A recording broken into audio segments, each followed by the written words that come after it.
Definitely इस पूरे हत्याकांड का मास्टरमाइंड ये नाबालिग लड़का ही है। इसकी पहले की भी क्रिमिनल इन्वॉल्वमेंट है एक हमारे पास अटेम्प्ट टू मर्डर की। 15 से 17 दिन से ये लोग इस चीज़ की प्लानिंग कर रहे थे। कल रात को हमको एक कॉल मिली 8:30 बजे, उसके बाद एक कॉल और मिली उससे 15 मिनट के बाद, जिसमें यही बताया कि यहाँ गोली चली है और कुछ लोगों को गोली लगी है। दूसरी कॉल में ये था कि जी मेरे फादर को किसी ने गोली मार दी है।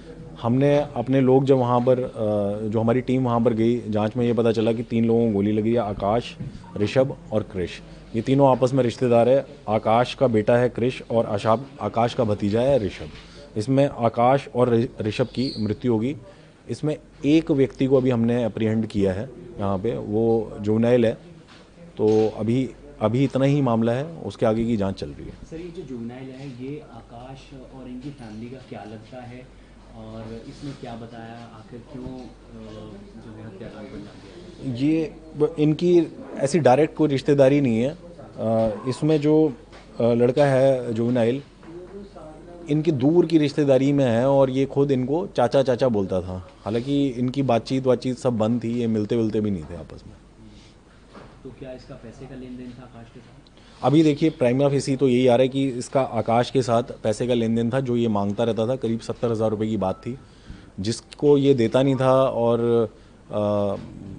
उसको अवॉइड भी करना शुरू कर दिया था। इसके फ़ोन भी उठाने बंद कर दिए थे, इससे मिलना भी बिल्कुल बंद कर दिया था।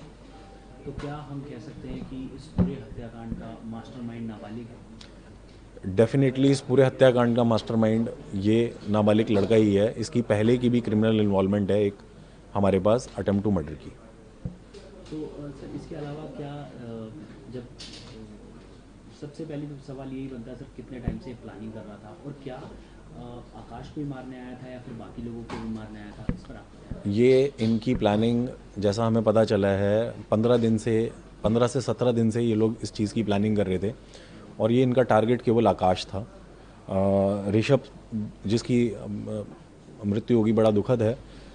उसने जब देखा कि उसके चाचा के ऊपर इस तरीके से हमला हुआ या हमला करके कोई भाग रहा, तो वो पीछे भागा हमलावर के। तब उस दौरान उसके भी एक गोली लगी। सर, सीक्वेंस ऑफ इंसिडेंट क्या था? कहाँ से ये दोनों आए, क्या इकट्ठा आए, क्या स्कूटी पे बिठा के लाया था ये नाबालिग शूटर को और आने के बाद फायरिंग करी, किसके ऊपर करी और क्या सीक्वेंस ऑफ इंसिडेंट क्या रहा? सीक्वेंस ऑफ इंसिडेंट ये है कि गली नंबर 1 बिहारी कॉलोनी में ये घर है, जो मृतक है उसका घर है। ये लोग बाहर अपना दिवाली का जो भी है पटाखे वटाखे जलाना, दिए जलाना, मोमबत्ती जलाना, वो काम कर रहे थे। हाँ, उस दौरान आकाश बोल रहा हूँ, उस दौरान ये जो CCL है वो वहाँ पर आता है जुवेनाइल और इसके पैर छूता है। उसी एट द सेम टाइम जो हमलावर है वो भी वहाँ पहुँचता है और इस पर गोलियाँ चलाता है आकाश पे। आकाश भागता है अपने घर की तरफ, उसके पीछे पीठ की तरफ गोलियां मारता है और फिर जब हमलावर वापस जा रहा होता है, भाग रहा होता है वापस, तो उसके पीछे ऋषभ भागता है और उस दौरान उसको भी एक गोली मारते हैं। ये सीक्वेंस, और ये केवल आकाश को टारगेट करने के लिए आए थे और किसी को टारगेट नहीं। ऋषभ को सर कैसे गोली लगी? वो ऋषभ, क्रिश को गोली कैसे लगी? क्रिश को तो उस दौरान गोली लगी जब जैसे आकाश अंदर भागा घर की तरफ, अपने बाहर था वो, जब उसके पता चला कि फायरिंग स्टार्ट होगी, वो घर की तरफ अंदर भागा तो उसके पीछे पीछे हमलावर भागा, उस दौरान उसकी गोली लगी। वो घर के अंदर ही था। ये सर जो पकड़ा गया है इसके ऊपर सर पुराने दर्ज है? नाबालिग के ऊपर एक पुराना मुकदमा है अटेम्प्ट टू मर्डर का, जिसने तो इसने बताया कि शूटर कहाँ से हायर किया और कितने पैसे दिए थे किलिंग के लिए।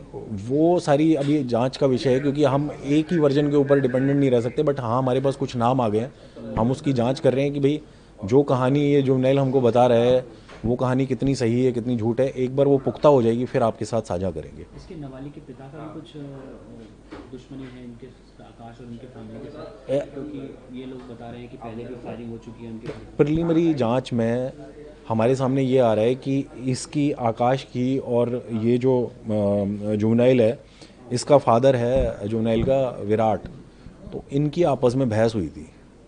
हाँ, आकाश जो मृतक है और जो फादर है जुवेनाइल का विराट, इनकी भी आपस में बहस हुई थी।